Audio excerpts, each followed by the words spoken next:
para dónde.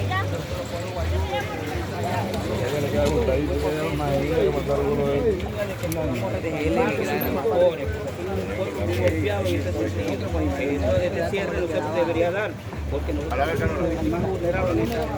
Les pedimos a ustedes de que con el apoyo de nosotros vamos a reaperturar la frontera.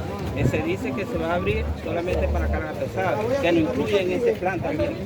Queremos sobrevivir. Prácticamente entre el colectivo. Sí. Lo que queremos, tú sabes que el sector transporte ha sido golpeado. Durante la pandemia estuvimos paralizados totalmente. Por eso le pedimos en esta oportunidad, en esta segunda etapa, que tomen en cuenta.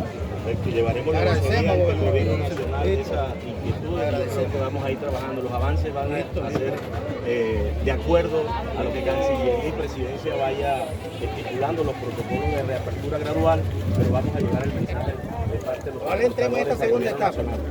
Sí, esto lo tenemos en cuenta porque en varias oportunidades hemos tenido reunión con ustedes, con otros gremios, con la gobernación, con Cámara de Comercio, con líderes, autoridades de Guayú. Y es una de las peticiones que nosotros vamos a hacerlo. Bueno, felicitamos primero la decisión del actual gobierno de darle reapertura a la frontera y mejorar las relaciones diplomáticas entre los dos países. Y hoy nosotros aquí estamos tranquilos porque esta modalidad que hoy se va a abrir en Cúcuta, ya nosotros venimos manejando de hace rato.